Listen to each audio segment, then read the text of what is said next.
My name is Susan Salomone. I'm from Syracuse, New York, and I haven't always been a Lutheran. I grew up Presbyterian, but I have Lutheran roots in my grandmother, who was Missouri Synod for many years. And I wanted to tell the story of how I became a Lutheran. About 16 years ago, I was dating my current spouse, and she said, "Come to church with me, meet my mother." I said, "Oh, sure, I'll go to church with you, fine." So I went to church with her, and here comes her mother down the aisle with the choir robe, and she introduced me and shook my hand, said hi, and kept walking. I thought, oh, well, there goes that. So much for welcoming Lutheran church. I can't even get a choir member to talk to me. But there was a reception later, and Jean introduced me to the pastor, and instead of calling me Susan, she called me Sue. So he called me Stu, as in Stuart. So he kept asking me questions like, "Stuart, what do you do? So Stuart, where do you live? So Stuart, what church do you go to?" And so that is a long-standing joke with my pastor, who is Craig Herrick. Everyone should know Craig Herrick, because I want him. He's the one to blame. So over many years of attending church and joining the church, I have been faithfully attending First English Lutheran Church in Syracuse. I've been a council president for 6 years. I have been on the Elder Guild. I have done outreach. I've done Sunday school. I've been the head counter, which I'm still a head counter. I think it's a never-ending job. I've done it for 10 years or something like that. And what is it about your church that really drew you in? The diversity of people. It's an inner city church. So, I mean, one day you could have Henry coming in smelling and sitting down and having a really nice chat. The Burmese families that are living on the north side are coming to church. Don't speak English, but show up to church anyway. Old people, young people, people of blended families. There's a couple who adopted two girls from China. My partner and I have adopted 4 children, 3 of which are biracial, African American and Caucasian. And this past weekend, Ginny, who wouldn't really tell us her age, but said she was still in double digits, is the oldest member. We think she's 98. So it's just a real young, old, diverse in color, diverse in background. I really enjoy, seeing who's going to show up. We had one guy show up one time saying he had dynamite in his backpack and he was going to blow up the church. So Pastor and I, talked to him, and Pastor gave me the backpack because I was going to go down to the food pantry and put food in it, and then I brought it out to the bomb squad in the parking lot, and things like that are just never boring. I don't think you can get that flavor in a suburban church, and that's what I really like. I also never knew about how effective and moving the liturgy is. It never occurred to me, Presbyterians, you just move along. There's no real liturgy, and so that really drew me in even more. And my kids hate it when I play the church music in the car. Although my son, my 7-year-old, says, "Turn it to number 7," because he likes to sing "Holy, Holy, Holy." So. And do you want to talk a little bit more about how the church has impacted your family in raising children? My pastor has been there through, the foster parenting, through the coming to court while we were adopting, baptizing the kids at last minute notice. Mia, who's 4, was almost 3 when she was baptized, and I think she was the oldest one. But the people in the church, they welcome the kids, and even when there are things that are happening, like 2-year-olds running down the aisle without anything on from the waist down, and noise from the green room. And this Sunday I taught my son how to collect the offering, and it was quite interesting. But people were giggling a little bit and saying how cute. And when we don't show up for church, Barb Harrison's like, "Well, where are they?" Or "Where were you last week?" Or it's nice to have a church family. It's nice to have a family that takes everybody in, and regardless of family makeup. And it's been a real blessing.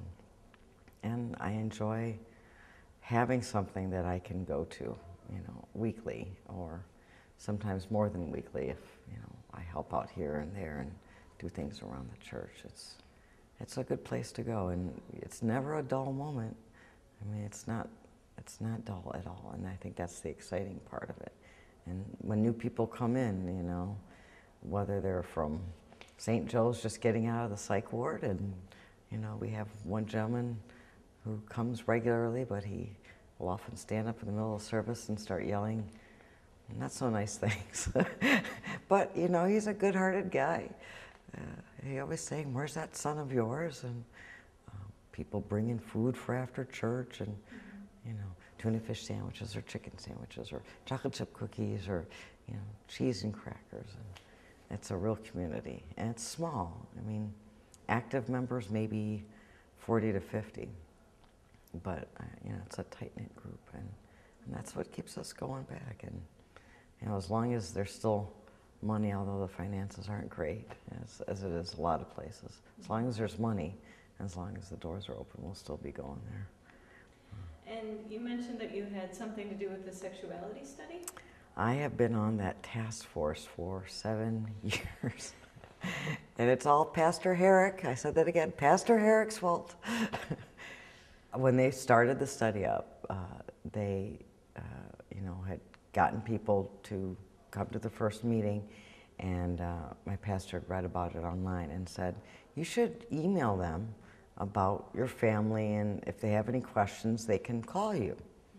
I thought that sounded reasonable. So I emailed them and said, this is who I am, this is who we are, and if you ever have questions, here are the contact information, you can call us.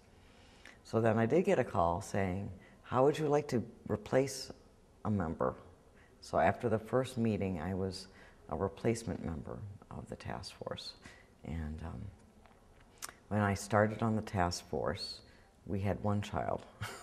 We have 4 children. We've been through 3 houses, 4 cars, 2 dogs, 2 cats. What else? I mean, it's been a long haul. And what kind of work do you do on the task force? I am an actual member. I'm not an advisory member. So we had to listen to different people at hearings, and there was a lot of discussions. There was a lot of book reading. There was a lot of, dividing and conquering, going off into groups, writing small reports regarding what we had read or seen to share with the other group, and then writing the first initial set of recommendations given to the church, as well as the 3 studies. And now this meeting, this assembly, is the culmination of all of that, including the social statement and the ministerial recommendations, which was thrown back to us to make, I guess, clear or make further recommendations on. So, but it's been a learning experience. It's been a delightful experience. It's been an intimidating experience when you're kind of average Joe and you step into a room of bishops and seminary professors and pastors, and I was fairly young. I was one of the younger members at the time. It's intimidating that people are talking about things like hermeneutics. I have learned a lot. I've grown a lot, not just as a person, but in my faith. And Margaret Payne, who's the bishop of the Northeast Synod, asked me at one point to deliver a sermon for the task force a couple of years ago, and that was a real joy to be able to speak to my brothers and sisters on the task force in that capacity. And I got good reviews from Tim Wenger, who's the professor at Philadelphia. It's just been a pleasure. I've met so many interesting people, and people that I've changed their minds. One particular person, I was kind of warned about her, and then she invited me to dinner, and she asked me, we sat at Bennigan's for like 3 hours. She asked me all sorts of questions, and now at every task force meeting, she is like, you know, what about this and what about that? And, you know, she has come to an understanding and grown as a person and become a champion for, you know, equality. Another pastor who didn't even want to like give me a hug the first time I went to a meeting now hugs the stuffing out of me and you know, where are the pictures of the kids? And, you know, and it's been really nice to see the change in people as they meet people in my circumstance and just realize, you know, I get up every morning, I get the kids ready for school, I'm changing diapers, I'm running laundry, I'm filling up the car with gas, I'm dragging 2 kids to the grocery store, I'm yelling at them, get your homework done, I'm making dinner. It's, you know, what's different?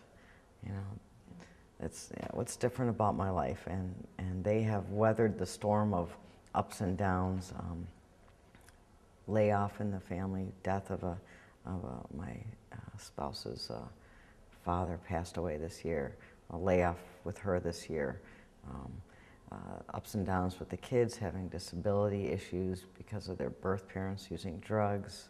You know, at one point we weren't sure if we were going to be able to adopt my 7-year-old, and that was kind of iffy, and my mother-in-law had breast cancer. I mean, this task force has weathered and prayed with me and for me for 7 years. So would you say you feel the same sense of community in the task force that you do at your home church? I do. I don't see them often, but when we are together, it's comfortable and it's safe, and you know, I appreciate like Lutherans Concerned and other people coming to the meetings and saying, we're here if you need us. But you know what, and that's nice, but it's been even nicer that I can rely on my peers and my colleagues to give me that support too. It's been a real blessing. All right, great. Thank you. Thank you.